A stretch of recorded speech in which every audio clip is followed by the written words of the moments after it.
At it full boat today in the library, Athlete Builder. I'm your host, Jim Beebe, with my teammate, Lucas Lorian. Today we have a legend from Indiana, one of the top, easy for me to say, one of the top percentile, strongest men ever, Chad Coy. Hails from Indiana, now lives in Michigan. You know what's interesting about Chad, just to get off right off the bat, competed at a high level, the highest level in strongman, powerlifting, etc. But, all in, he gets these kids and these adults stronger for sure. But it's no stretch to say he's even better at getting people fast. So he's with the Parisi Speed School.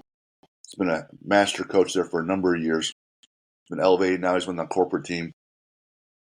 Been born and raised in Indiana. What I have here for his bio, he didn't put this in here, but he's one of five boys, the youngest. Went to Purdue, exercise science degree, walked on, played football there, then 9 years semi-pro football, transitioned into strongman and powerlifting, competed at the world's strongest man stage, has American and international records in powerlifting. He's won at the master's level, one of the strongest guys, but also one of the nicest, most giving guys. If you name anyone else in the strength world, this guy probably knows them, has worked with them, competed against them, or helped build them. So we're lucky to have Chad Coy on the show today. Chad, welcome to the show. Thank you for having me, guys. I really appreciate it. A lot of those accolades I appreciate. As a walk-on at Purdue, you're a walk-on. There's a difference between playing and walking on. So just always want to make sure we clarify that. Well, walking on, you still got to be on the team and make it, and then start working your way up the depth chart, right?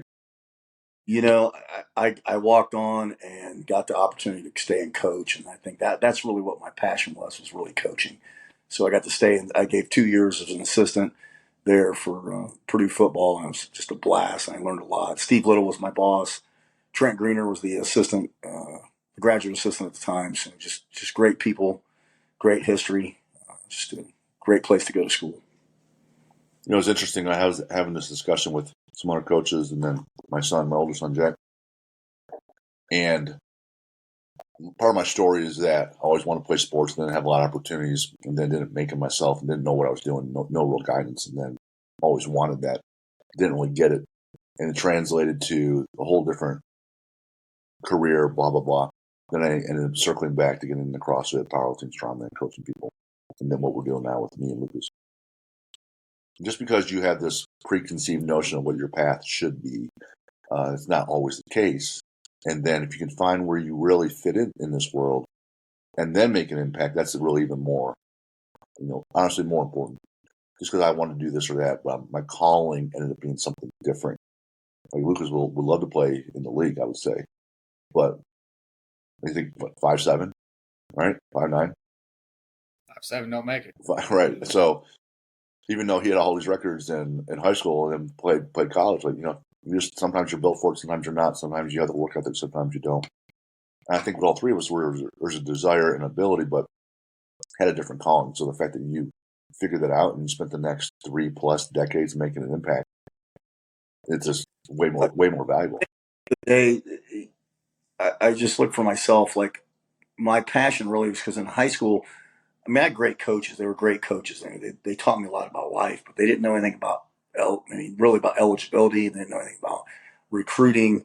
I got all kinds of offers to play at small schools, but I was the first person in my family to go to college and graduate from college. So it was one that I didn't know anything. And my girlfriend's parents were like, go to Purdue. I'm like, oh, okay, I'll go to Purdue. I should have went and played small ball and played. I thought I had 5 years to play for. I walked on. When I walked on, it's like I had, 3 semesters of eligibility left. So Chester Caddis kind of looked at me and goes, unless you're Lawrence F. and Taylor, you're never going to see the field. I'm like, okay, well, why are you here? I said, I want to be a strength and conditioning coach. So I did my walk-on stint and then, went down to Coach Reeder and worked for Russ and then for Steve Little. So it was just it was a great opportunity to get in there and coach and then just learn from a D1 strength coach. I don't want to put words in your mouth, but if you're the youngest of 5 and the next youngest brother is still 5 years older, right? Yeah. And you still got 3 more ahead of you. And I was listening to your recording with Brian Shaw, and it's no stretch to say there was plenty of beatings that took place. There's probably more to it that you probably didn't even get into, which I don't even know. And then if you go from there to a walk-on, like in both instances, you're in this constant fight. You're in this fight with just to protect yourself at home and toughen up.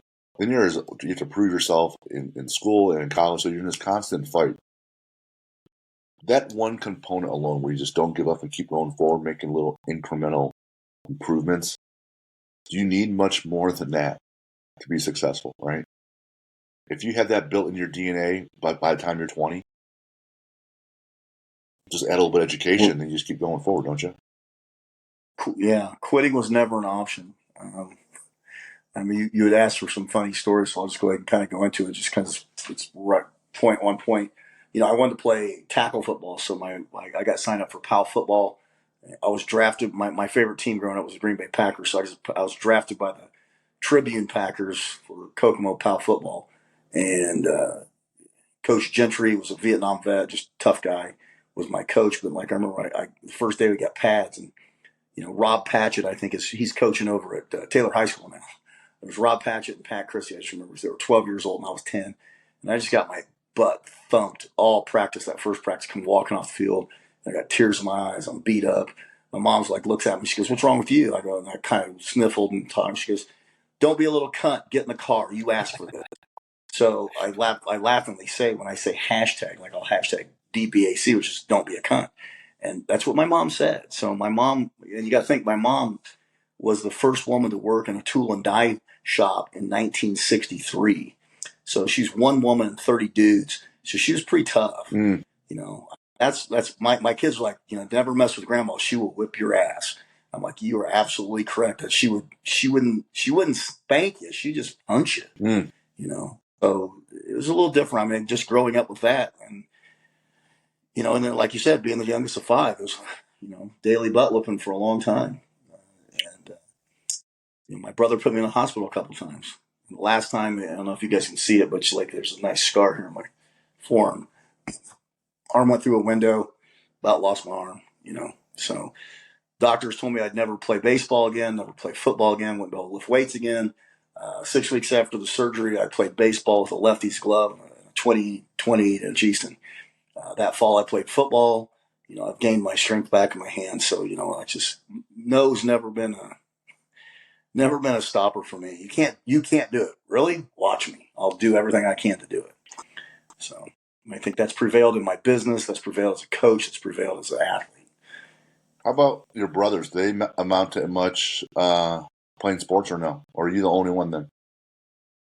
No, my 3 older brothers from my dad's first marriage. My brother Sam was killed in a car accident in 1974. Mm.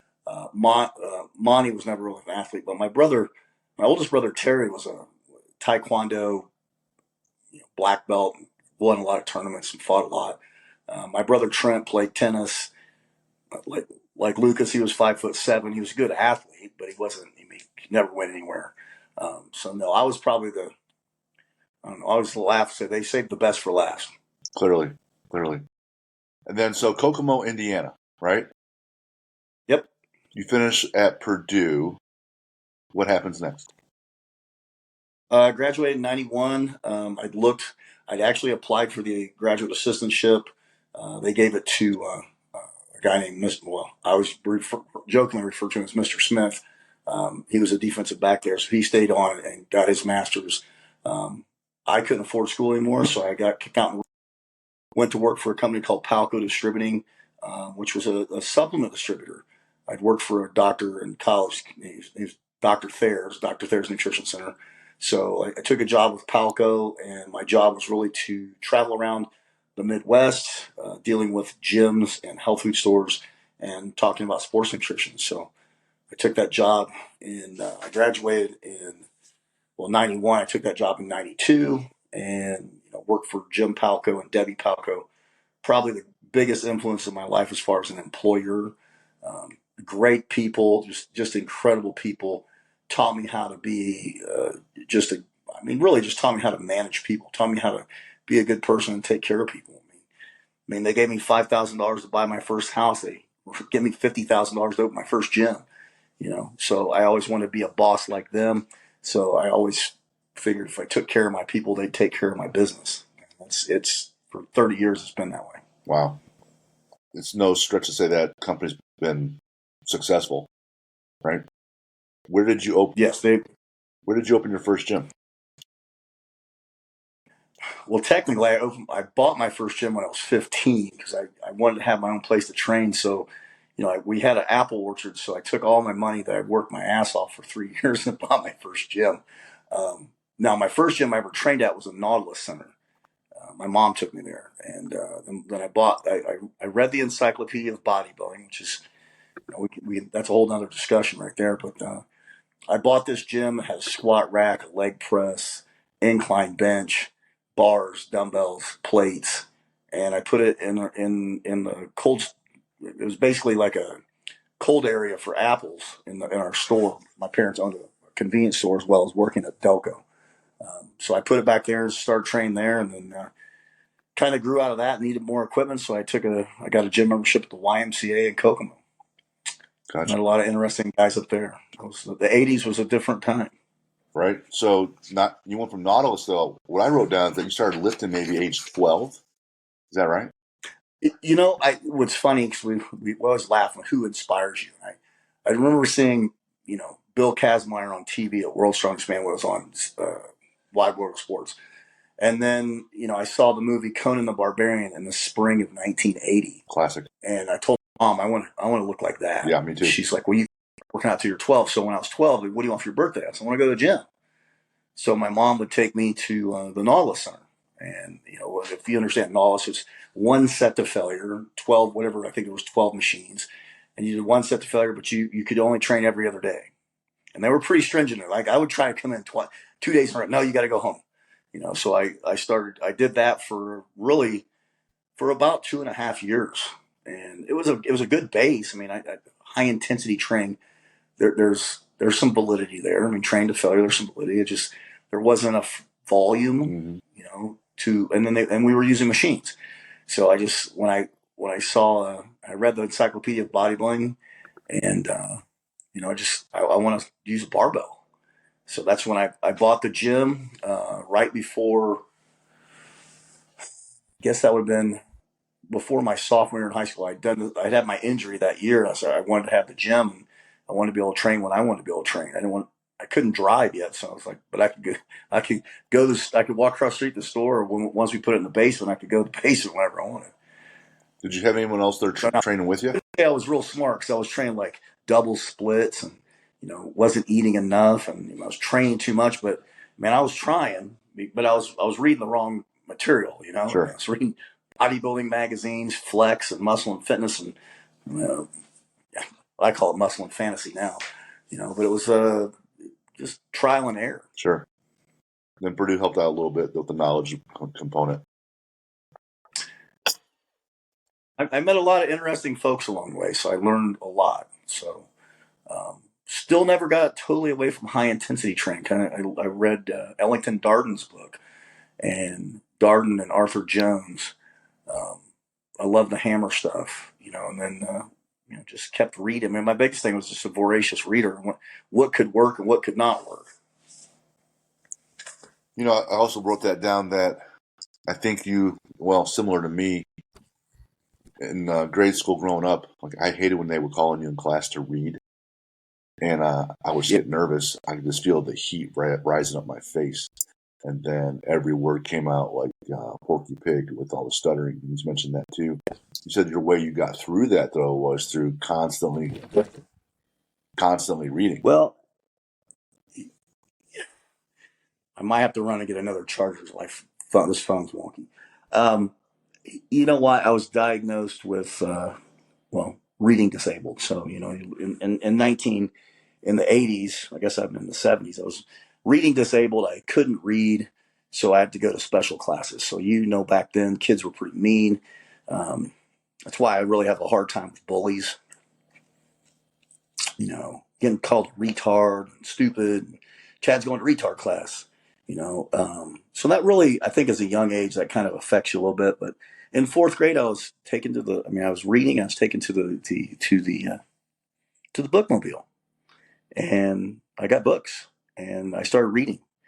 You know, and I'll agree again. You're a kid, so you kind of gravitate to. I mean, my first book I ever read by myself was Tarzan of the Apes by Edgar Rice Burroughs, which led me down to a lot of Burroughs stuff, and then Robert E. Howard, and Michael Moorcock, and just I voraciously read everything that was sci-fi or fantasy, and watched that genre. You know, The Lord of the Rings, Tales of Narnia. All that stuff really impacted me significantly. So now you have more diversity, and you kind of like fumble and learn your way through, and say there's not this big blueprint on how to do things. There's not this great blueprint on how to get strong. There's not this great blueprint on how to read or not stutter as much as in a great blueprint on how to be a walk-on. That kind of sets the tone where now you're in your mid-20s and you're like, get the fuck out of my way now. I'm ready, right? So how do you... I just met some really cool people along the way. I took that job with Palco. Was on the road a lot, traveling to gyms. I met a guy named Greg Gordon, and I'm friends with Greg and Buffy. To this day, I train their son-in-law and their daughter-in-law, and their daughter. I always blame it on Greg. He got me into powerlifting because I was squatting one day. He goes, dude, you should powerlift. I go, what's that? He goes, what? You don't know what powerlifting is? I go, hell, I don't know what powerlifting is. Is that a sport? I was just at bodybuilding so I could squat, and I stiff-legged deadlift. I'd never even done a conventional deadlift till I was like, 23? Wow. So I started deadlifting. So I did my first powerlifting meet in, it'd been 93. Wow. 93. I took that job in 92, met Greg in 92, talked me into powerlifting, did my first state meet, the Indiana State meet with NASA. And then the rest was history from there. It's like, I didn't realize you had to peak for them. So I did like 10 meets in like, I did like 10 meets in like 16 weeks. Jeez. I didn't know you were supposed to take time off in between. I was real smart, dude. Oh my goodness. That would break most people. Yeah. All right. So just for context then, those that don't know, or, you're what, 55 now, and you competed back then. What were you at your heaviest weight? 278 is my heaviest weight ever. And your height? Well, that's generous. I was 6 foot, but now I'm 5'11". I'm losing some inches as I get older. Yeah, the vertebrae. So now I laughingly say that because I got my first time I got insurance. The lady measured me and she goes, I was 5'11 and 3/4 with no shoes on. So I'm 6 feet in shoes. But I was like, I'm not, ma'am, I've been 5'10" since I graduated high school. So, honey, you're 5'11 and 3/4. So I gained 1 inch and 3/4 in college. So there you go. I'll take it. I just had a physical recently. It was 5'11. Okay. So I lost that 3/4 inch. Ah, shit, that happened. So for context, squat, bench, deadlift, powerlifting numbers. What were you looking at back in the day, or when you're at your strength? My best meet lifts 771 squat, a 420 bench, and a 710 deadlift. When I was powerful. Gotcha. And then you went on to strongman. What's the most weight you put over your head then? 400 pounds in an axle press. Painful. Log press? Best log 360. Best log in training 360. Best log in a contest is 350. How about what you do in training doesn't count? No, well, it's nice to do, and you need to do it to help prepare, but it doesn't matter on game day, right? How about like a carry, like a farmer's carry or a frame carry? Well, I carried 400 pounds, just not real far. That was at a what was it? World Strongman Super Series. We had like a 400-pound farmers per hand. I think it was a 20-meter course. I ended up taking about 12 meters maybe. Sure. And then my favorite event, stones. What's that? My favorite event is stones. What's the number there for you? I've loaded a 440. Heaviest load stone in a run is like 405. So that's back when it was like 265, 290, 315, 365, 400. So now I did load a 365 in America's Strongest Man 2008, I think. It was a max height. So it was like I loaded 365. So I got third place in America's Strongest Man loading a stone. but I was wearing, I call them kiss boots. Lucas might remember them as Spice Girl boots, but Right. Jim, you're old enough to remember. Oh yeah. Gene Simmons and Kiss. You just don't have the long tongue to prove it. No, I don't. That's true. So, That's true. Guys, do this. I'm going to run up and grab my other charger because I'm afraid my phone's going to die. I don't want that. okay, Give me 30 seconds. got it. Chad, I was going to ask some of these questions later, but in the different strength sports, just kind of learn a little bit about you. Is there like a favorite event of yours or a favorite contest? So the contest is all the events, but is there a favorite, like I like doing stones or medleys or whatever? And then is there a favorite like actual event you like to go to? And well, I mean, I always preferred medleys because it allowed me to because I was more of an athlete, So I love doing medleys or something loading. That was always my forte because I was fast. mm-hmm. As I've gotten older, you lose speed, not as explosive. Now I love strict pressing because I'm actually really good at it. I've had some knee issues in the last couple of years, so haven't been able to push press or push jerk like I used to. So I like those. Probably my favorite two contests, the North Americans but that's a phenomenal show. Hugo used to put it on. Now it's JF Carone. So it's a phenomenal show. And then Ultimate Strongman Masters Worlds in Belfast. I mean, Glenn always took good care of us. Did a show down in Bogota, Colombia. That was phenomenal. I've been blessed to be able to travel all over the world and do some really cool shows. I don't know. Probably my all-time favorite is the All Nations in Saint Martin. We did 3 contests in 5 days. Yeah, so you team contests, but you're still pretty whooped after 5 days. That was a lot of fun, though. I really enjoyed that time in that contest. How about like historically? You watch some of the specials that Rogue puts out on Full Striker or the Manhood Stones or Highland Games. Is there a on the planet a historical feat of strength that you like, whether it's the Husafell or the Denny Stones, anything like that? I've always wanted to go. I mean, Magnus has invited me to Iceland so many times, but I just never can make it work in my schedule. I'd love to go there and just give a crack at the Husafell Stones. Yeah. I just don't know if anymore, like where I'm at with my age, I don't know if I could pick it up anymore. Sure. It used to be like that wasn't a big deal. Now it's kind of a big deal. So sure is. Yeah. But that would be a cool thing to do for sure. But there's the having fun, there's the competing, there's your feeding that athlete side to you. But then there's the professional side where you're running a gym, your own gym, or at the Parisi School.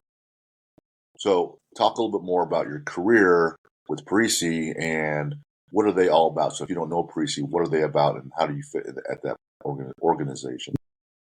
Well, Bill Parisi was a phenomenal collegiate athlete, 2-time All-American javelin thrower. His dream was to make the Olympics. He didn't make it. And that's kind of what I think of all of us. We don't make something, and that spurs us to help other people. So he opened the first Parisi Speed School in 1992. In 2003, they went ahead to franchising. I learned about him in 2005 and bought the 13th franchise in 2006 and opened it in Kokomo, Indiana. Parisi is a youth-based performance company that focuses on movement, whether that's linear speed broken down to acceleration or top speed mechanics or multi-directional speed, and then as well as strength. So they really focus on the development of an athlete. Really, how do you build an athlete? How do you build a young athlete? How do you edify an athlete?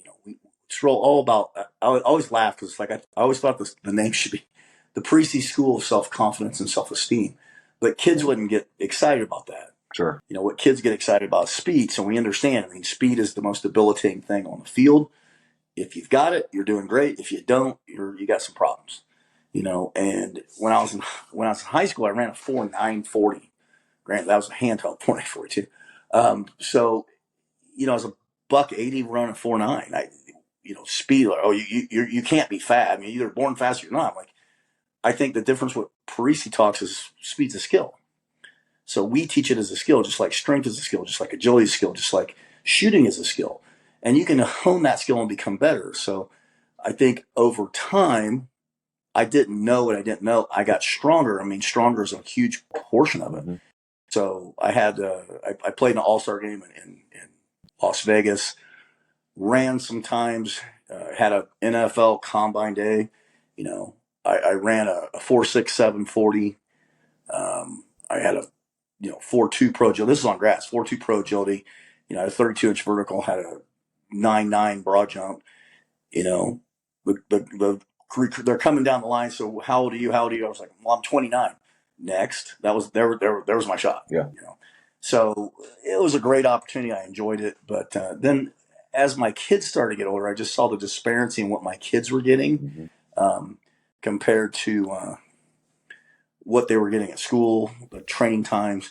So that's really why I got it. I started looking at, well, I want to do this. I want to help kids.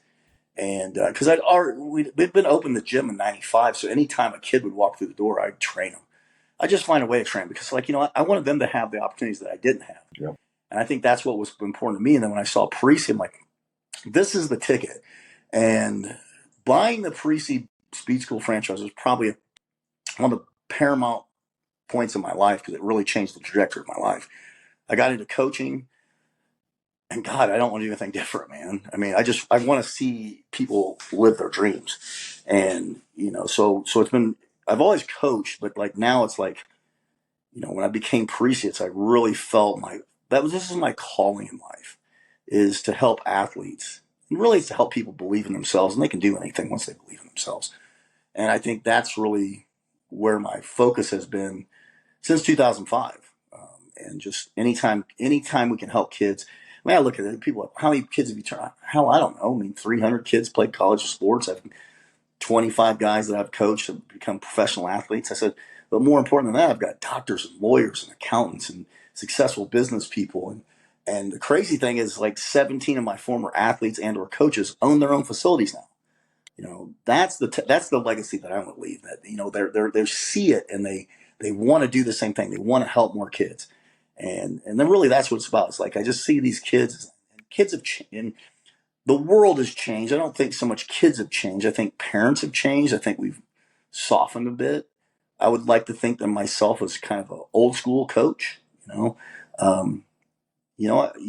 Give kids that level of expectation to become excellent, and they'll become excellent.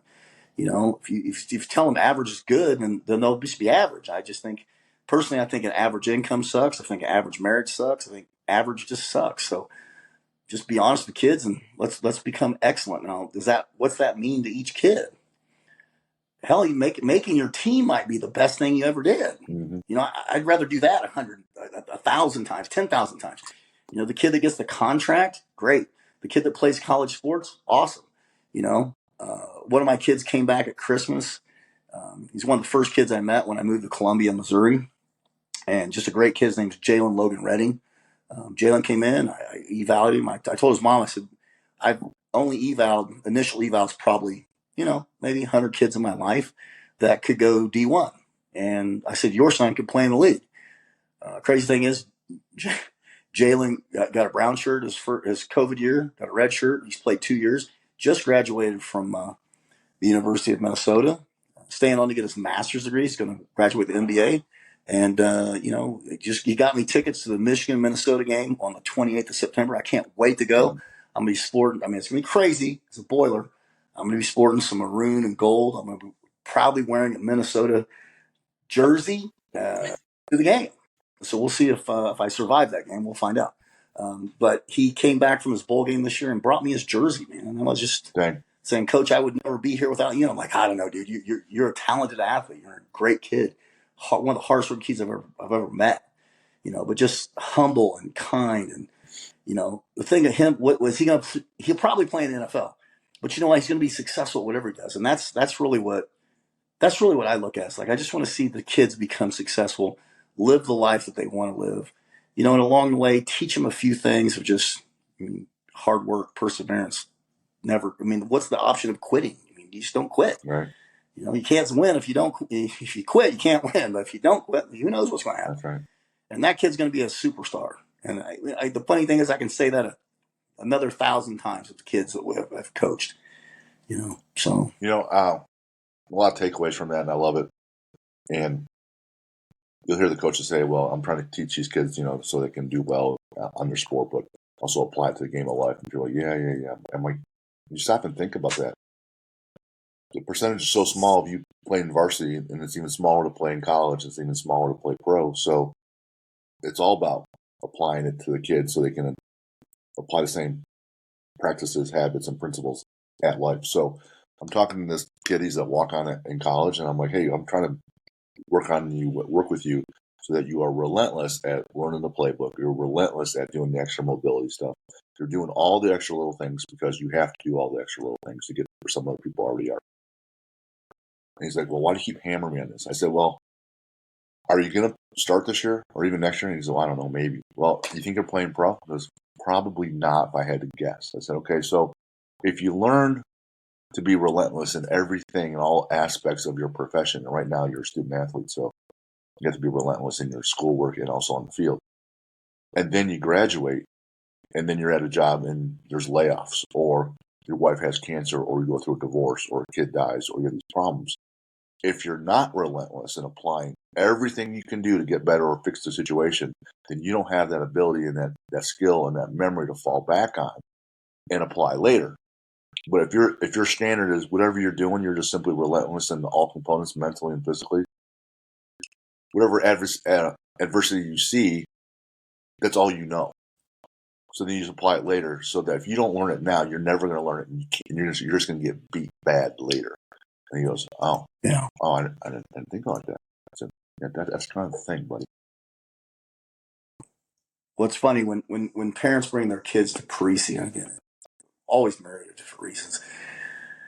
I'm very frank and upfront. I'm like, hey, guys, here we have 4 pillars of success, and that's respect, coachability, work ethic, and effort. If you master, that's what the athlete can master. If you do those things, you're going to be successful in life. I also tell them, like, our job, you're a student athlete, so studies come first. But I've never shied away from God, family, job. I mean, you're God first, family, and your job. Your job's a student. Don't put athletics in front of being a student, because the student is going to last forever. Mm-hmm. You're always going to be able to continue to learn. I say, but athletics will end.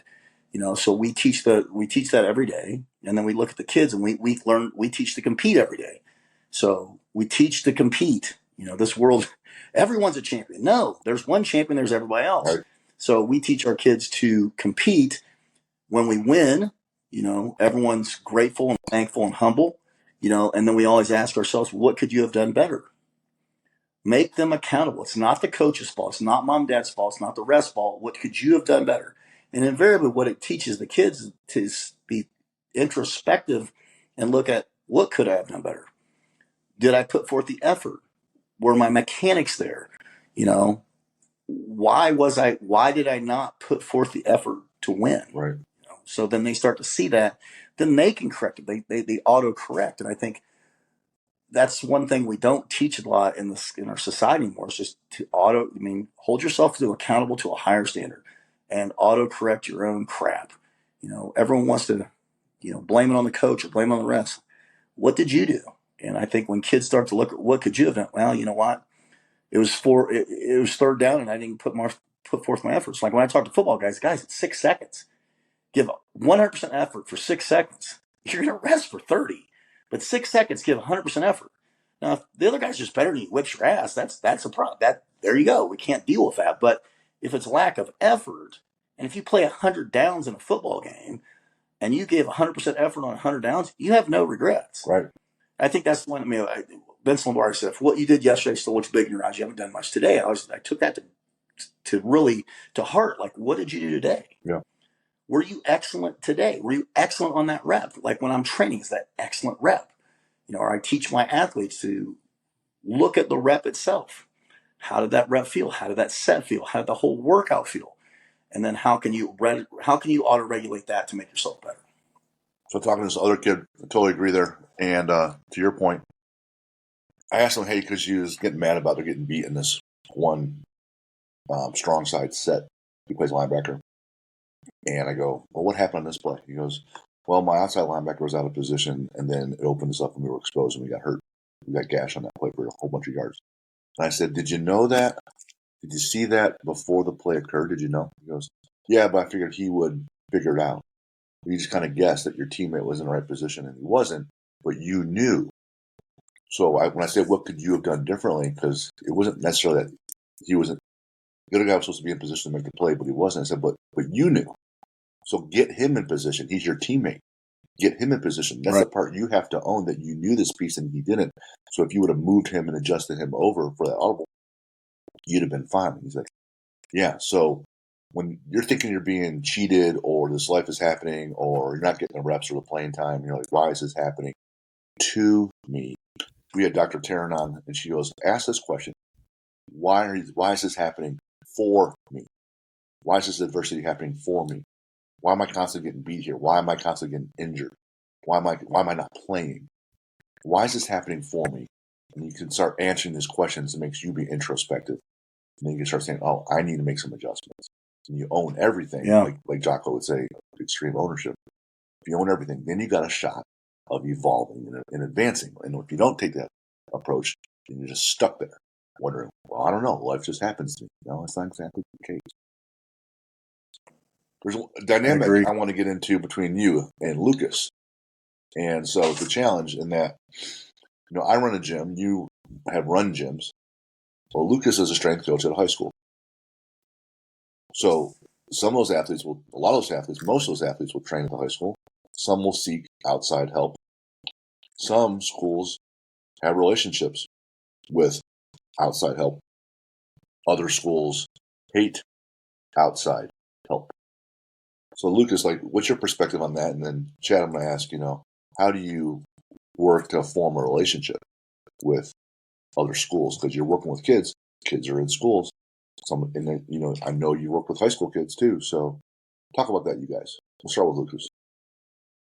Yeah, for me, obviously, I'm in the high school setting, so not only do I deal with the kids on a daily basis, but I also deal with coaches, administration, and at the end of the day, we care about, I work at Northside, we care about Northside athletics. We care about our students being at Northside because, when I first got to Northside, a lot of our athletes were going to other places, third party, different facilities to train.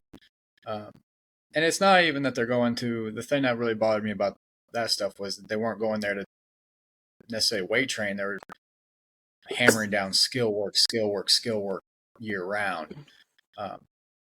One that's always bothered me a little bit because they're just not getting any general training or physical training at that. But I like our athletes to go and do those things. When it becomes a priority for me, if you're prioritizing your trainer outside of school over team events, team lifts, team activities, that's when for me that it becomes a problem. We were seeing a lot of that. We don't see a lot of that anymore, but that's, we're not able to build a culture at our school and build the culture around our teams, around the people that you're going to be playing with on Friday nights, stuff like that. And that was the biggest challenge, was getting our guys to understand. It's you can still go do those things, but when it becomes a priority over the coaches here, your teammates, your team here, that's when it becomes an issue. And, I don't have any relationship with any of those third party facilities. I've never heard from them. They're around our guys a lot. There's a lot of things I'm just not going to get into from where I'm at, but I like those things. I went to speed training whenever I was in high school. I went to a trainer outside. It was for speed work though. I was doing a lot of speed work 2 days a week. I was only going 2 days a week. I never missed a team activity, never missed a team event. Everything revolved around the team, and ultimately, that's what I want our guys to understand is that stuff's okay. Definitely go to do that stuff, but remember, you can't build a culture unless you're with your team. So I don't know if I answered that. That's like two or three prongs on that one. I look at this, and I say this to everyone, kids that come through our doors. So number one, your team workout comes first. This is the extra mile. you have to be on the first mile. If you're not on your team's mile, it really doesn't matter what you're doing the extra mile. I don't care what you do, and your coach doesn't care what you do. So if you're sitting on the bench because you never go to workouts with the team, well, you should know exactly why you're sitting on the bench, because you haven't participated with the team. Don't put yourself in front of the team. Now, when that's said and done, fine. You want to go get extra work? Go get extra work. Now, I will say this. I mean, Lucas, you're highly educated. You've got some good training in your life. There's a lot of high school coaches that really suck. Oh yeah, absolutely. And that's why these athletes have to go outside their high school. Mm-hmm. One of the local high schools in Columbia, it's called Rockbridge High School. They max out every 3 weeks. Yeah. Okay, that's incredibly dangerous and stupid. 1 RMs. We're not talking 5 RMs. Right. We're not taking 8 RMs. We're talking 1 RMs every 3 weeks. No one needs to do that shit. That's just fucking stupid. And then you look at these guys. Well, when's the last time you actually trained yourself? Right. I think that's very important for me. It's like, number one, everyone on my coaching staff, number one, you have to compete at least 1 time a year in something. I don't care what it is, but you have to prepare yourself to compete. So you remember what it's like. Yeah, I'm 55 years old, but I've competed all my life. I compete every year. I compete probably half dozen times a year in something. Why? To hone my mind, to be able to harness my body. And when coaches forget how to do that, oh man, just run those kids into the ground and make it puke. Well, you're just an asshole as a coach. It doesn't mean you made them better. I look at it because anyone can make a kid tired. Can you make them better? Can you make them fast? Can you make them resilient to injury? Can you make them stronger? And those are the things I look at. So I think what's tough for you is, like you said, you got to get those kids into the school to participate in culture. And I think that's the most important thing, is culture. Now, a third party, could they be an asset to you? Like, that's the one thing I come in when I talk to all these coaches. Look, I don't want to steal your thunder. I want to give you a bigger stick. Okay. Well, I come in, I can teach sports performance. I can teach speed. Okay. Do you know speed? If you don't know speed, let me do it for you. If you want to know speed, hey, I can help you with that too, because I'll teach you how to do it. We'll get you certified. I'll make you a Parisi certified coach. Because I've got a dozen coaches that I've certified that are high school coaches that are Parisi certified coaches that use our system, that use our software, that use our training, that makes their life easier. I mean, that's the number one thing. I look at, how can I make your life easier? I mean, you're in the school. I mean, you guys, you teach 180 days a year, but it's like, you as a coach, Jesus, I mean, what are you working 320 days a year? You know what I mean? How can I make your life easier? That's from an outside perspective. When I look at a high school strength coach or a high school coach in general, I want to help you to make your kids less likely to get hurt, perform better. You know what? And I get coaches like, well, I do what you do. I'm like, no, you fucking don't. Don't sit here and blow sunshine up your own ass or mine. Okay. Because you don't do what I do. Okay. I've got 2 degrees. I've got 30 certifications, and I've been doing this my entire life.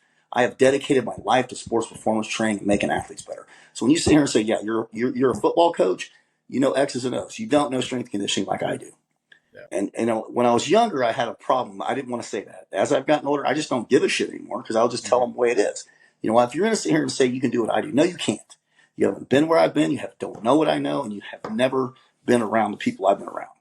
Yeah. So I don't have an issue saying that. So like coaches like you at high school, like Lucas, if you came to me and said, hey, I need some help, I want to help the high school coach, because it's about helping kids. My job is to edify kids, build kids self-esteem and self-confidence, so that they make better choices.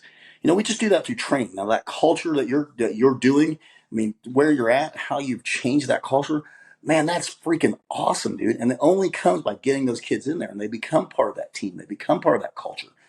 Is there a third party out there that's going to help you? There could be. Maybe reach out and talk to them. Is there a way that you could integrate this? Hey, can you come in and help us? I'll help you. There's always a way to make it a win-win for everyone. Now, at the end of the day, win for you, win for the outside party, and most importantly, win for the kid.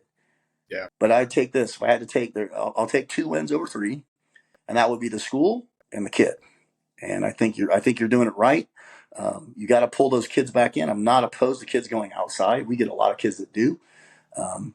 Now, a lot of times it just becomes one that I just sit down with the coach. Like, I don't want to steal your thunder. I don't want to hurt your program. I think this kid should be at your program. So I've got kids that they go train at their school, and then they come do the extra mile with me. And, and then what I want to do is I need to look at I contact their coach. tell me what you're doing so we're not overlapping. The number one thing is, like, if they're in there lifting, and I watch these coaches, the lifts at a high school, Jesus, I mean, it just makes me want to pull my hair out. I believe It's pretty bad. It is. So It's now real if you've bad. got, like, I mean, again, the high school strength coaches that I know, Brian Neese is high school strength coach at Brownsburg High School. I've known Brian, one of my dear friends, probably one of the best strength coaches I've ever met at the high school level. And he has a great program. Now, would Brian have an issue with kids coming to me? He wouldn't. He wouldn't have a problem with that, but he has a problem with going to other coaches because they're just what are they there for? It's about the money. Yeah. Like, here's the thing. I always said this: if you're in it for the money, there's way better places to make money. Yeah. I'm in it to make a difference, and if you do make a true difference and you care for people and you actually love people, the money's going to take care of itself. It always has. It always will. Mm-hmm. So I mean, if you can forge relationships with those third-party coaches, I think that's great. What's the old saying? It takes a village to raise a kid. And you're one coach. And now, if you can get the best thing for you, if you can get the rest of the coaches in your school on your page, that's the number one thing. Because then they're all letting you do your job. Yeah. Oh, well, you've got Lucas. You've got to do reverse lunges with us. You got to do this. You got to do this. Like, okay, coach, fine. If I need to put that in your kid's program, fine, I'll do that. But let me do my job. Let me do everything else. Yeah. So sorry, go ahead. My bad. Go ahead.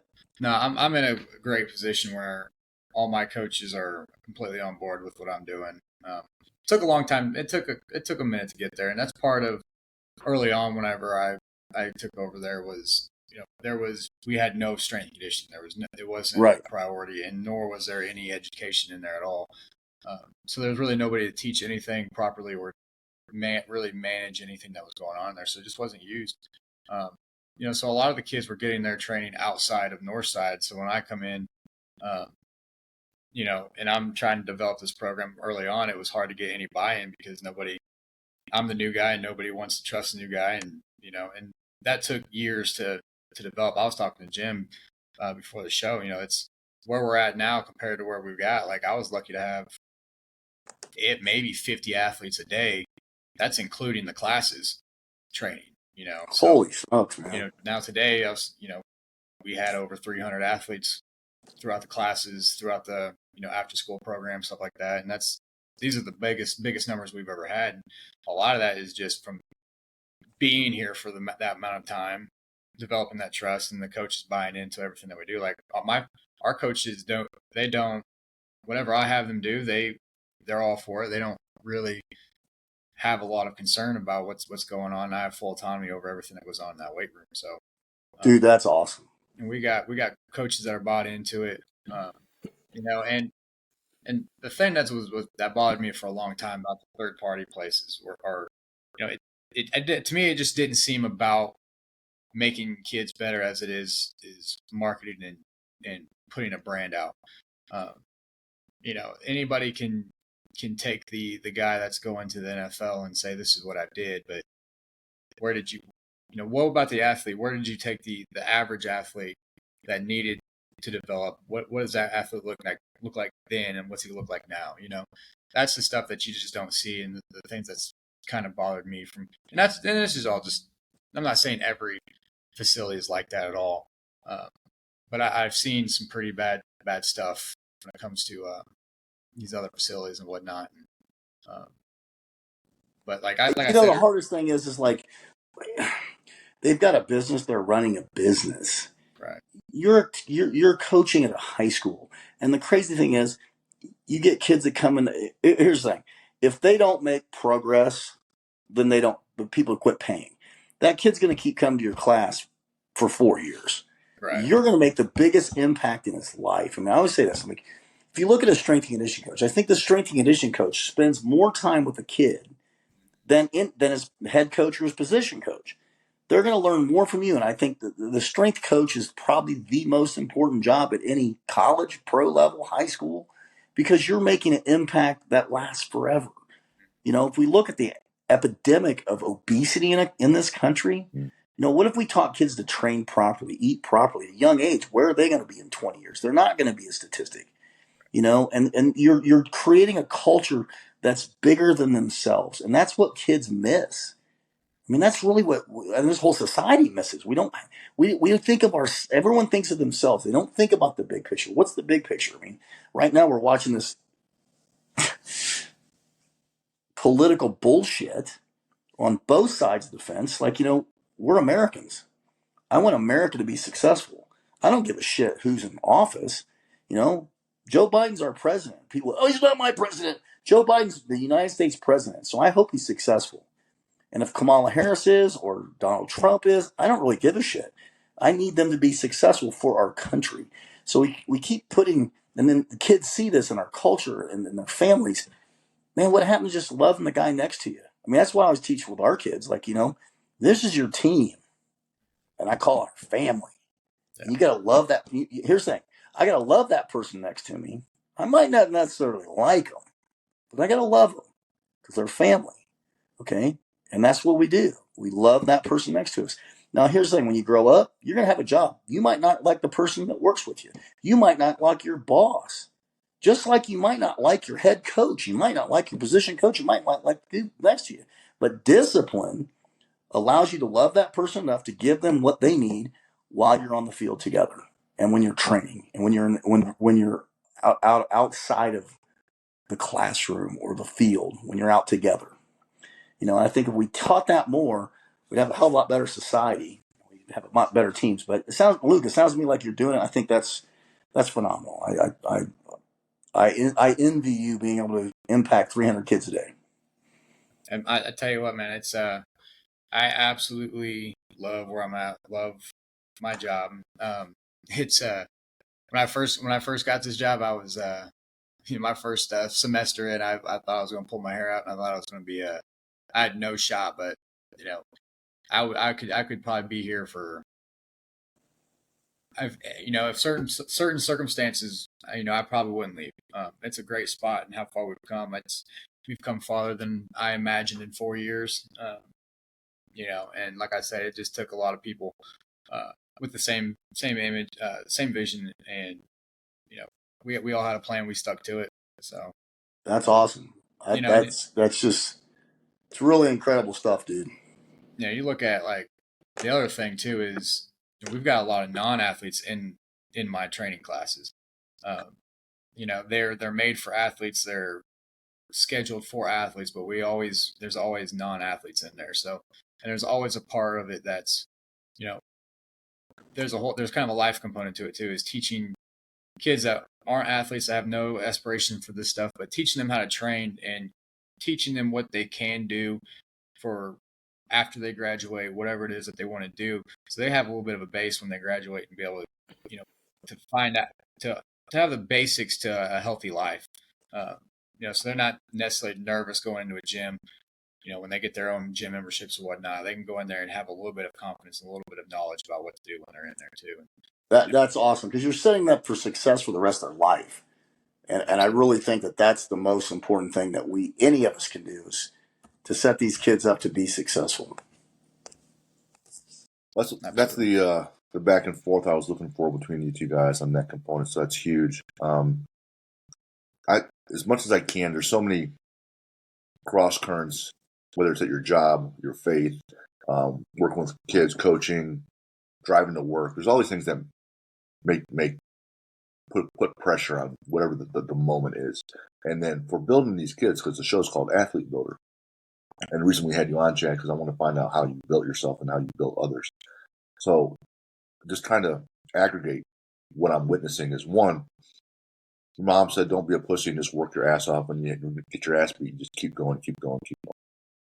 And then you say you have 30 certs, and I read in your bio that basically you do a cert a year on top of your 2 degrees. You're adding a certification in anything to get better. Yes. To get better every year. So if you're tenacious and you're always working, and you're not giving up with through the adversity, and you're adding education where you're a constant reader and a certification every year. What else? And then you talk about working with people and supporting your team. Well, that's everything right when I break down the athlete's head. Then you start learning about training, nutrition, recovery. That's it. You covered every base. Okay. Is there anything else I'm missing? So when I come to kids and say, build your head and build your body, you just follow Chad's thing where you just don't give up and you just constantly work with people really well and pump in knowledge. I can't come up with anything else. That's gotta be the formula. That's gotta be the basic little equation for success. It's funny. It's just a quest. I mean, I'm on this quest to make myself the best possible coach I can. And I think there's so many people that you get to this point, and you got this education. Well, I'm done. Well, you're not done. I mean, I look at it, if there's an iceberg of training knowledge, and 10% is floating above the water and 90% is below the water, I'm a few degrees below the water. I mean, I learn something wherever I go. I mean, I'm a master coach for Parisi, and I'm going to do an on-site this weekend. Everyone, what excites you about doing an on-site? I said, some young coach like Lucas is going to say he sees it this way, that I'm so freaking old, I can't see it with those fresh eyes. He sees it, and I learned something new. I mean, to be honest, where all the upgrades in Parisi education come from are generally from younger coaches who saw a different way of doing it. I mean, I was doing a certification. We were working on it's just a top speed mechanic drill. We're doing leg recovery and a fast claw, and this kid just stopped as he released his leg before he ripped and pulled back in his top speed mechanics. He just stopped and like, holy crap! I stopped the whole class. I videoed it. I sent it to all the master coaches on the spot, saying, change this drill to this, because it really just clicked in my head. And it was a young coach, and I literally get that every time I do a certification. And then I look from an educational standpoint. Yeah, I get a cert, at least one cert a year. I hired Nathan Payton, who's a nutrition guru, who's done all the top world strongest man athletes. I hired him for a year to do my nutrition. He's kind of mentoring me right now. I spend money on mentorships. I mean, Joe Ken, who's the two-time, NCAA strength coach of the year and one-time NFL strength coach of the year. That's who does my programming now. And we go back and forth. I mean, I just spent the weekend with Joe and Mark Philippi.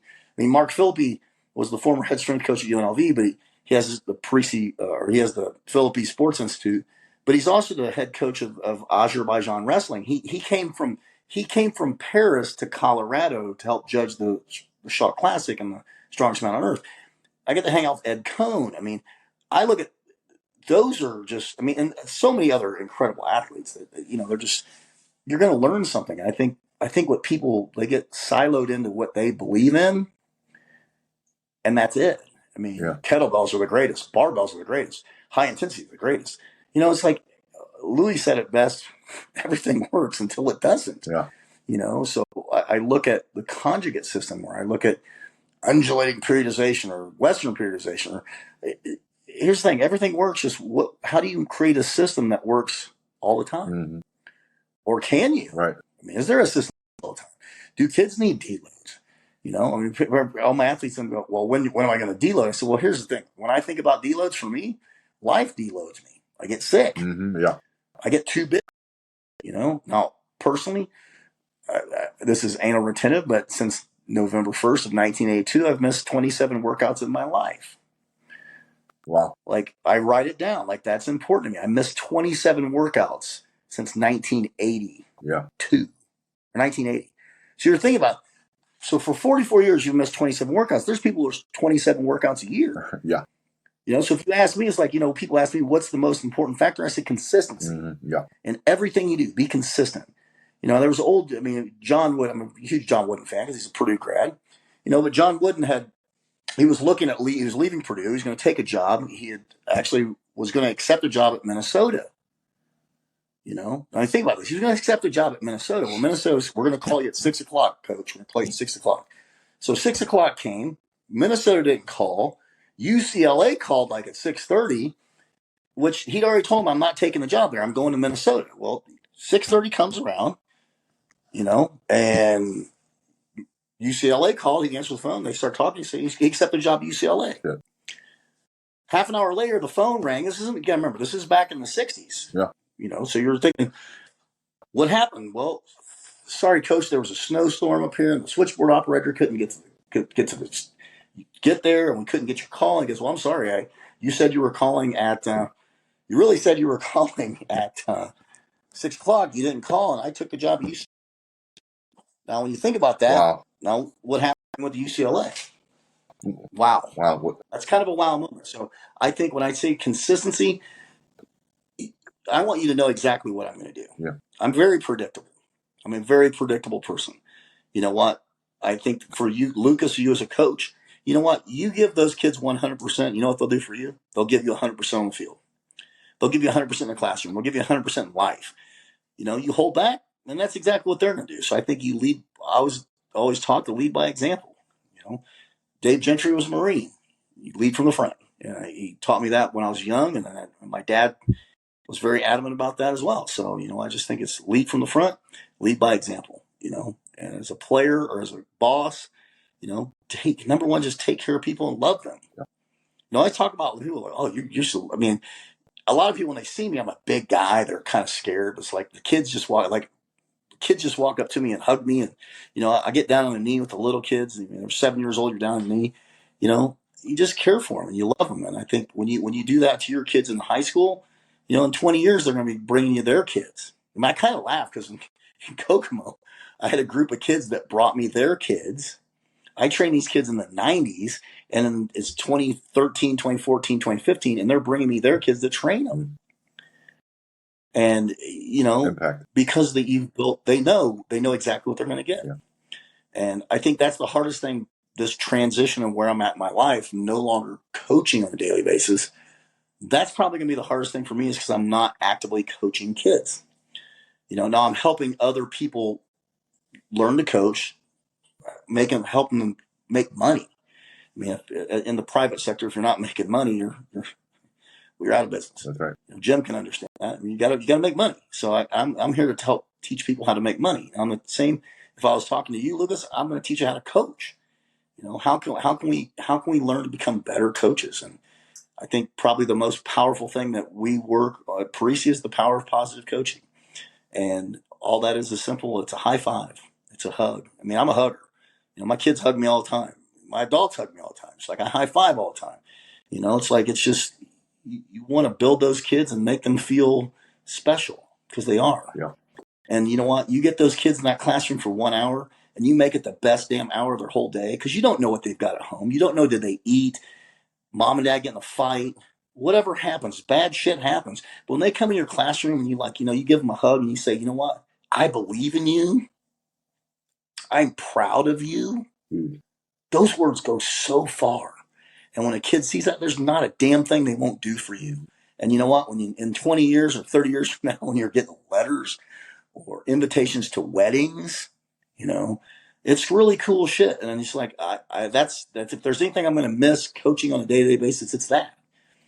Now, with that being said, I'm probably going to find a place around here to coach. So it's just in my blood. So, you know, that's awesome. We'll find out. I love that. So the last piece in my little equation I summed up, you added another component, which is absolutely true, is the consistency. It's not just learning a little bit or being diligent or disciplined a little bit. It's all the time. We had Zach Riley on. He's a Highland Games guy. He's a former pro and two-time All-American, only two-time All-American out of Ball State. He was a thrower. And so he's a little bit younger than me. He's like mid-40s. Still throws, and he's a doctor of neurology at IUPUI. And so we had him on. We're talking about nutrition. And he goes, I haven't missed a meal prep Sunday in 14 years. And I'm in my 50s, and I'm not doing this as an All-American anymore. So from age, 38 on, I meal prep every Sunday. 14 years. That's awesome. I'm like, that is huge. Oh my God. The consistency. As for education, like you can see the books behind me, but Lucas and I are spoiled in that every Monday night I get an hour and a half continuing education with somebody. And so today it's Chad Coy, and I'm like, oh man, sit back and just notes everywhere. So I can then just take selfishly his knowledge and experience and then funnel it out to other folks. So having a great time, and really appreciate Chad so much. No, I appreciate you having me on. A lot of different ways we can go, and you already covered so much of the stuff. I'm looking out here about, mindset, not being a pussy, and you have D back for your mom, and training kids short term. So going forward, you're coaching coaches and you're coaching the business owners. You're still competing this year. You got something on the docket this year planned at all? Well, I had arthroscopic surgery 34 days ago. In 2022, I did something to my knee, and I've been fighting around it. Had multiple MRIs. Did our show in July, just gimping around. I called the doctor. Clayton Newell got me in down at Mizzou, and we scoped my knee. He said it'd be about 8 weeks before I could train, balls out again. So on the docket is I want to do 50 plus worlds again. It's just funny because I just got back. Like everyone's like, "Well, what do you do at the Shaw Classic?" Well, I'm a judge, I'm an expediter, and I do this. I said, "Well, do you like it?" And I'm like, "Well, it's stressful as shit, but it's like, but I get to hang out with all my buddies for like 4 days. Yeah, that's pretty neat. It's like a vacation with all your friends." Right. And I was like, when I go to OSG, I get to compete, but I get to hang out with a bunch of dudes I've been competing with for 30 years. I mean, Nick Best, I've competed against Mark Felix and Nick Best and all these great guys. And it's just a way to go hang out. And, I told myself that I would never quit until I win a world championship. Now, I guess I won the USS 50 plus worlds a couple years ago. I don't really count that. Sorry, Willie, if you hear this, sorry. I went to, my goal was to make world's strongest man. In 2001, I was the alternate to the United States. 2012, I was the alternate to Masters Worlds. Brad Dunn couldn't go, so I went and I got second. Fired me up. I trained my ass off the next year. The next year I got second. I got beat by 9 points in 2012, and in 2013 I got beat by 2 points. Trained my ass off again. 2014, picked up some injuries, got back from Worlds, got a divorce. Kind of wrecked. I was pretty wrecked there for a while. Competed 2015, Van went, got second. So an American got second in 12, 13, and 14. I'm like, damn, dude, we got to find a way of making it. Somebody's got to win this shit. Went back in 16, went back in 17. Lynn had OSG. I was going to do OSG, a ration of injuries, so just to fight through them. But I competed every year. I've done like 124 contests in strongman, and then including 21. We're at the couple of my contests. You brought a whole team. What's that? You brought a whole team to my contest, and it's just a small little show. And just fun. I like having fun. Yeah. I just like hanging out. In 2021, we did the Shaw Classic in Estes. I got COVID really bad. I lost 27 pounds in 9 days and decided to pull out of the first ever, 50 plus worlds. Now, if I'd have been healthy, I really feel good. I could have won that. Mike Saunders beat me in 2013, and Mike Saunders won in 2021. I really wish I get a chance to compete against Mikey again, but that didn't happen. So in 22, I went to Worlds. I got 6th place. I'm happy with it. I sustained a few injuries, got nicked up, but I was 6th in the world. 20, I was supposed to go last year, but business came up. I had to work, so I didn't go. So this year the plan is to go if I can get healthy. That's the thing. If I can get healthy, that's always the thing. Healthy is the long-term goal. So, but I told I'm going to hold out till the 60 plus class, and I'm going to give Mark Felix and Nick Best some X-Lax brownies so they shit themselves so I can win. There you have it. That's the plan. So I don't know. I still enjoy competing. No, let's take that back. I really don't enjoy competing. I enjoy preparation. I enjoy the preparation. I laugh because today was the first time I've squatted since July 1st. I squatted 100 kilos for 10 reps. For 3 sets of 10, I built up to that. And my knee didn't hurt, and it felt good. And, so I have hope that I'm going to rehab this. I'm going to be able to come back and train. I did tell Nick Best that I was going to beat him in the log press, so I got to get there so I can beat Nick in the log press. I told him last year, I said, when we did the Viking press, I said, I'm going to whip your ass in the Viking press and the dumbbell. He said, no, you're not. And I beat him in both. So I was like, I got to. We're real good friends, and some of the camaraderie and just the japing back and forth is just fun, you know. So that's the plan, is to do the official Strongman Games Masters World Strongest Man 50 plus class in December. There you go. We'll see if I can pull it together. When you're dealing with those legends like Brian Shaw, and you said Magnus or Kazmaier, is there all the public sees is what's on YouTube or TV, wide world of sports sometimes, or now even ESPN a little bit, or even the History Channel with that series that Shaw led. Is there like a moment or a couple things where you're like, bro, you will not believe what I saw this guy lift, or I saw this guy do? I remember back then I would watch World Strongest Man on TV, and Franco Colombo, this little dude, is competing for some reason, and he's walking carrying his car, and his whole leg gives out, and blasts his knee right there in the middle of it. And I see people carrying like refrigerators on their back. But other than like what you see on TV, is there any moment where you're like, dude, you will not believe it. Yeah, strong is strong, but this guy did this? You got any story like that for us? You know what? I will say this. Phil Pfister. Where the hell we were at? We were in Ohio. I'm trying to think about this. Ohio. We were in Ohio. It wasn't Jim Davis. It was this other. I can't remember Jim's last name. He was a professor at the University of Ohio, and he was helping Jim Davis at the time put on shows. And Phil and they were our stones. So there's this 405-pound stone, which was at the time, 2002, it was the heaviest stone ever loaded. He laughs it, squats down, literally falls back, holds the ball with one hand, puts his hand on the ground like a kickstand, pushes himself back up, and loads the stone. That was incredible. Just watching it was just like, that 2001, we were in the Dominican Republic. I don't know if you remember Chad Smith. Yeah, Chad Smith. They called it, he's from Texas. He played at Texas Tech. But he's literally he was as wide as he was tall. I mean, the dude was like 400 pounds. He's like 6 foot, 400 pounds. We were in the Dominican, and they had made 2 cars, but they had made 2 like VW bugs to carry car walk. And it was close to 1,000 pounds, but one was a little heavier than theirs. So they put us all in the same one. It's 100 feet. He literally, I don't think he could have ran with no car on his back any faster than he did carrying the car on his back. And at the time, Sven Carlson had the world record at yoke walk, and he beat Sven Carlson by 15 seconds. So that was just, to me, that was amazing.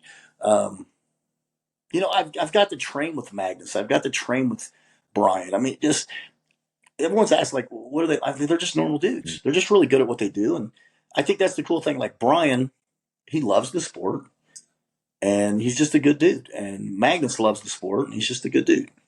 That's awesome. I've met so many cool people through this sport that, I don't know. I think that's what keeps me coming back. Like, I want to see the sport grow. I want to see the sport continue to get better. And like, as much as people complain about how shitty it is, I'm like, dude, we were doing shows in parking lots. Now they're doing them in stadiums. America's Strongest Man had a $10,000 prize package. Hell, Dion had $25,000 for the winner last year, for the men and the women.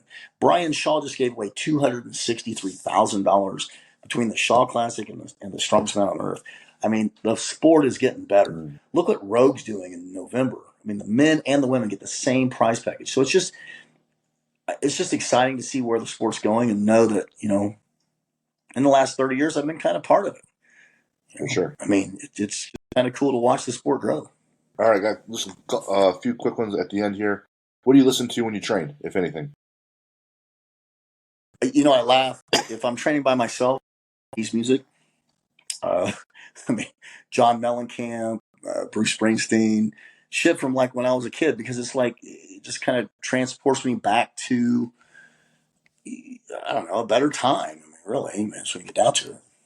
What's a place you haven't been to yet, or something you haven't done, or an adventure you haven't done yet that you'd like to do still? I need to go to Australia. I've been to every continent but Australia and Antarctica. So, I've gotten blessed to compete most of them. So I just want to go to Australia, just hang out and see it. Maybe go to New Zealand. I've got clients in New Zealand, so maybe go visit those guys. And then I'd like to go to Iceland. Magnus has invited me for the last 20 years, but I just never did it. I just want to go. What's funny is my kid's gone there. My dad's gone there. I mean, Magnus is such a cool dude that he took my dad to lunch. Like he drove to meet my dad and took him to lunch.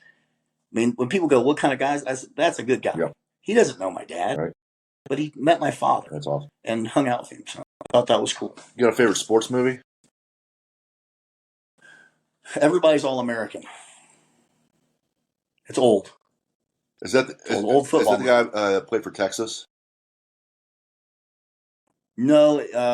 That had cancer? Lung cancer? No, that's another good one too. I really like that one. This was with Dennis Quaid. Gotcha. Okay. It's real old. He was a running back for the Broncos. Okay. Favorite sport to watch? Oh, football for sure. Favorite athlete to watch? In football or in any sport? Any of mine. Okay. I literally, dude, I got one of my kids. His name's Andy Cialini. He tried out for the bobsled team, and he sends me videos of him doing. He's at Lake Placid on the skeleton. I mean, this kid. I've trained this kid since he was for the last 6 years, and he at his combine he ran a 4.45 laser time 40, 36.7 inch vertical, 9.11 broad jump. And he went there and he sends me stuff. I love watching him. I just love watching any of the kids we train. I mean, dude, I won't watch football on Sunday, but if I got a kid playing on a field, I want to go watch it. Love it. I mean, that's my favorite athletes to watch are the ones I train. Just love them. Any a book or two that you like more than others? What genre? It could be, fantasy like when you were a kid, or a business book, or autobiography, or whatever. Well, I'm a huge fan of Patton, so his biography was pretty cool. Favorite book? If I had to pick one that I read every year, the Dark Tower series by Stephen King. It's a post-apocalyptic, kind of nightish. I mean, it has the flavor of it is Roland is the main character, and it's funny because that's what I named my CrossFit box. Was called Quartet. So Ka meaning family. I mean Quartet meaning family. Really, Ka is fate. Tet is the group. A group bound together by fate. Which the joke was we tried 300 different names before we got a goddamn name for CrossFit in Kokomo, and I jokingly put in Quartet if Ka allows it, it will be, and they approved it. So I mean, Quartet to me is like I look as Roland, the main character, the last gunslinger. I kind of look at it. It's funny because we used to have a book. We all trained, but everyone had to read the book. So if you didn't read the book, you couldn't have conversations. So it used to be jokingly that was our book club. And so we trained, but it was a book club. We talked about the gunslinger. So I think that's just an incredible set of books. I mean, there's just so many different books I've read, but I read that one once a year. All right. I got it written down. But that one, and believe it or not, and I know I do profane a lot, I read the Bible too. So the Bible and the Dark Tower. Well, since you mentioned the Bible, I was just finishing up Genesis again, and I was like, the story of Joseph, where his brothers shit all over him, dump him in a hole, they sell him into slavery, and he comes back and saves everybody, saves Egyptians, saves Israelites, saves his brothers, and he wanted this other path and ended up in a completely different path that he didn't see, kind of like you and me in coaching people, because this isn't what we wanted to be athletes, but it didn't really happen. Went with this different path and then made a huge impact. And the part that my wife pointed out was he was amazing at forgiveness. That's a part that I struggle with, and so I work on that and try to emulate what I learned in that piece. And I just went through that a couple of weeks ago. So when you mentioned the Bible, I'm like, I bet he might like Joseph or identify with Joseph a little bit.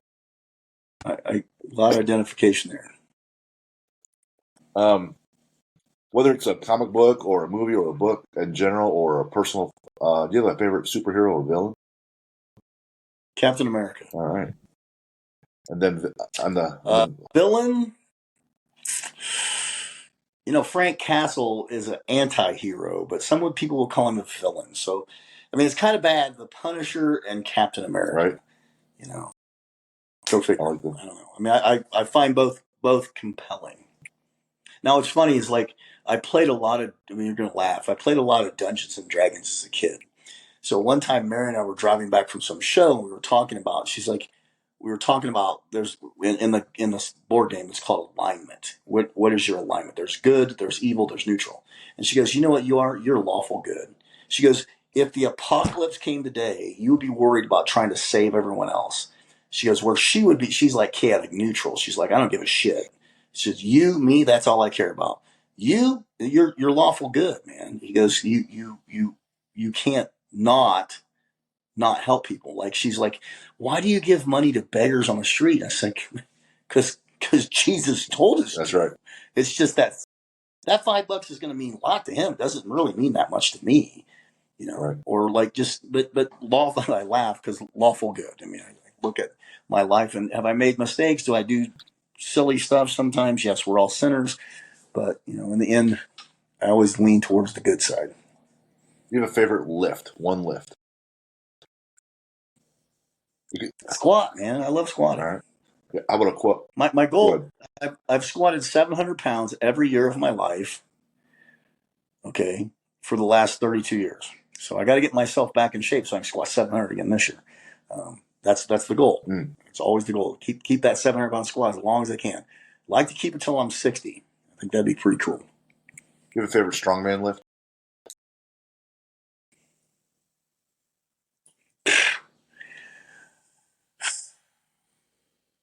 I don't know. Not anymore. They all hurt. Sure. They all just hurt, man. So I don't know. All right. I mean, any more strongman lifts? Circus dumbbell. I'm still pretty decent at circus dumbbell because I can do it with both arms. I'm ambidextrous. How about a quote? How about a quote? Favorite quote? Man in the arena is my favorite. I've got that in my office. I can't quote it to you. Sure. That's the most. That's the most common one. My favorite quote that I quote to kids is like, if you're early, you're on time. If you're on time, you're late. And if you're late, you might as well not even show up. That's a Vince Lombardi, and I'm a huge Vince Lombardi fan. And it's great because it's funny because the Gillingham. So I've got Gail was the father of Brad and Carl and Wade. So I've got to spend a lot of time with Gail, and he played for him. So we had some really cool stories there. So that's awesome. Enjoyed that.